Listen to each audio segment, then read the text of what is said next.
1970 బీర్పూర్ గుట్టల్లో కృష్ణమూర్తి, వంకసూరి ఒకే నక్సలైట్ దళంలో ఉండేవాళ్లు. అదే దళంలో ఉన్న ఇందిరమ్మను కృష్ణమూర్తి పెళ్లి చేసుకున్నాడు.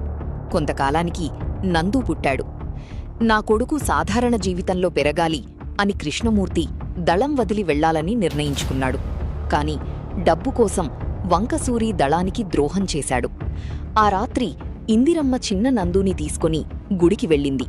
తిరిగి వచ్చేసరికి దళం మొత్తం చనిపోయి కనిపించింది. ఇందిరమ్మ చిన్న నందుని తీసుకుని ఏడుస్తూ జగిత్యాలకు పారిపోయింది. వంకసూరి మాత్రం పోలీసులకు లొంగిపోయి పెద్ద రౌడీ షీటరయ్యాడు. ఇక్కడి నుండి విజయవాడకు మతం మార్చి పోలీసుల, రాజకీయ నాయకుల అండదండలతో ఇల్లీగల్ వ్యాపారాలు చేస్తూ విజయవాడ పడమటి లంకలో పెద్ద దాదాగా మారిపోయాడు.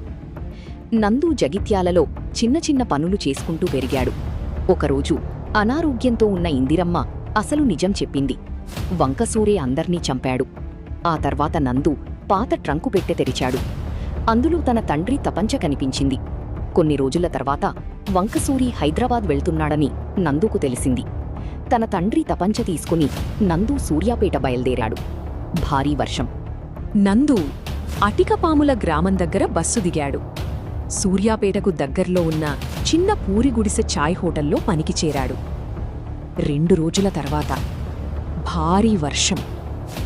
ఉదయం 10 గంటలకు ఒక వైట్ కంటెస్సా కారు వచ్చి అక్కడ ఆగింది.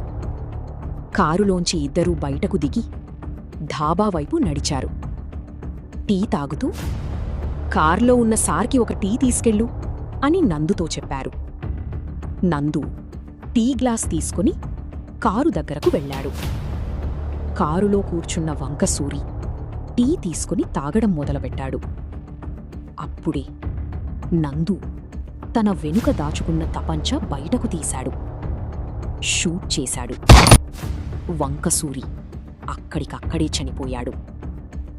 అక్కడి నుండి తప్పించుకొని ఆ భారీ వర్షంలో హైదరాబాద్ వైపు పరిగెత్తడం మొదలుపెట్టాడు మన నందు అలియాస్ నందగోపాల్.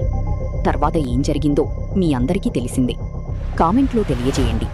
వీడియో నచ్చితే ఒక లైక్. ఇంకా మరిన్ని కథలు కావాలంటే సబ్స్క్రైబ్ చేసుకోండి. Bye bye friends.